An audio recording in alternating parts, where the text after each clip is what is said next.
Opo. So, syempre mga kamunggo, kasama natin si Bugoy na Koykoy. Interviewin lang natin siya ng konting clips lang tungkol sa kanyang buhay ngayon. Yan. So, Tol, pakilala ka na ulit. Alam ko, kilala ka na. Magpakilala. Kilala nyo na ako, to Joyce. Syempre, to Joyce. Hey!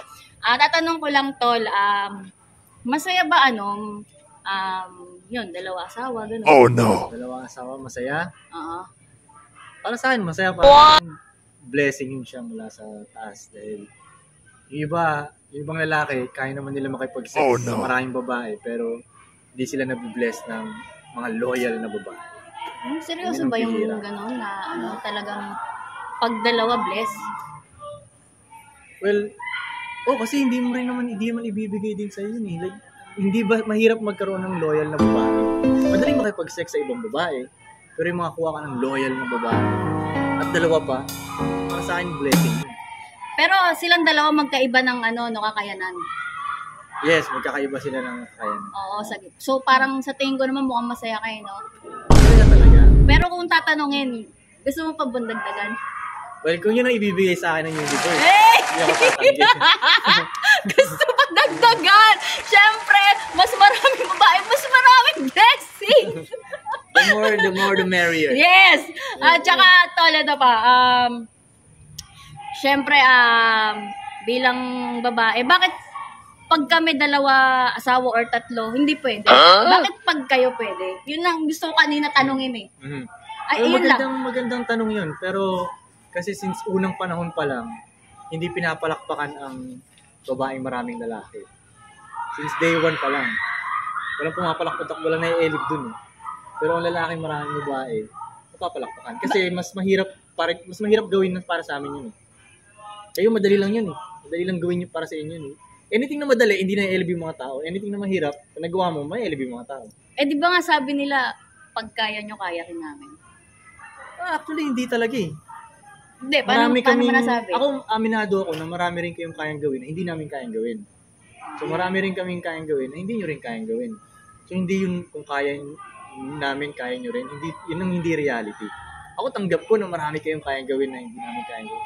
Parang kunyari, yung pagtiyagaan yung kulit ng bata, mas kaya nyo yun eh. Oo. Yung buong araw nyo kasama yung batang ganyan kaliit, mas kaya ng patience nyo yun eh. Sa aming mga lalaki, medyo hindi eh. May mga kaya kayong gawin na hindi namin kaya gawin.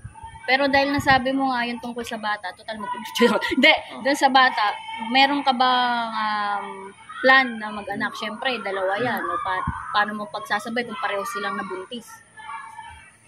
Pwede mong sadyain at pagsabayin. Seryoso? Pwede. Sa akin naman yun kung Pero sa tingin ko sa tamang timing dapat. Gusto ko tamang timing. Pero gusto mo na mag-anak? May anak ka na before or wala? Wala pa. Wala. So, syempre sa age mo na yan, di ba?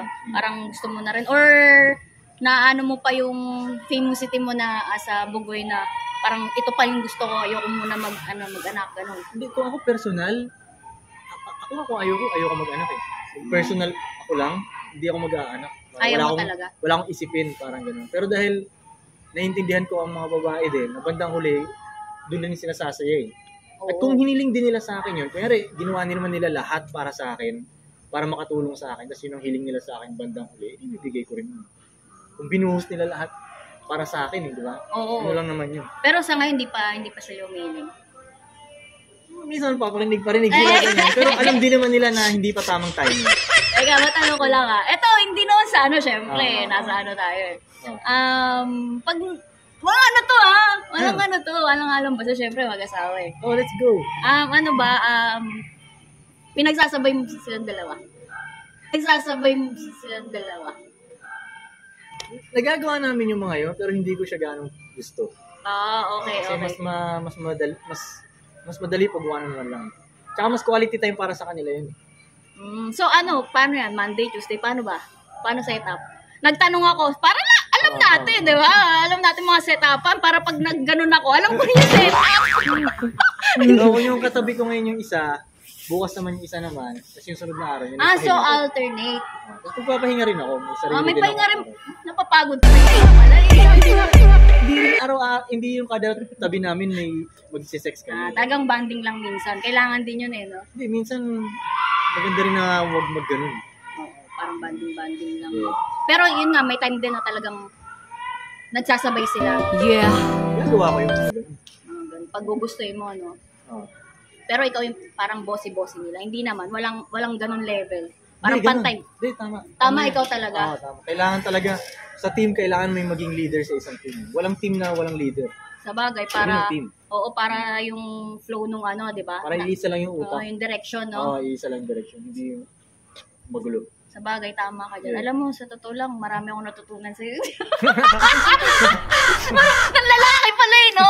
Hindi, syempre, of my age, diba, kailangan ko rin ng, tulad nga na sinabi ko kanina, syempre, for famous lang yung mga, alam mo nga, diba, gets mo, yung mga nagkakagusto, ganun. Oh. Parang syempre, mahalin mo ako, kung mahal mo ako, diba? Hindi lang dahil sikat, kaya mo gusto, tapos paano pag nalaos na, hindi mo na mahal, diba? Ako marami akong naririnig na ganun na yung mga sikat na tao, mas nahihirapan sila sa love life nila. Mas mahirap. Kasi nga, una yan, maraming tao na may pakay lang sa'yo. Oo. Pakay ganyan. Kaya na maraming, akala nila pag sikat ka, parang madali lang. Kung sex ang pag-uusapan, madali lang. Pero kunyari, relationship, ibang usapan ngayon. Oo. Kaya, papasalamat nga ako sa'yo, Tol, kasi nakita mo yung ligaya. Ligaya talaga. Na syempre, proud ako rito. Alam ko, napapanood ako nito sa Flip Top, syempre. Big shoutout, syempre, respeto sa kanya. Ayan.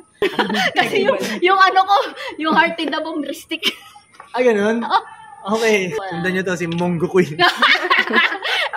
Wala mo palang baka dyan, kahit tatlo lang kayo na yan. Ang hirap. Audience na lang.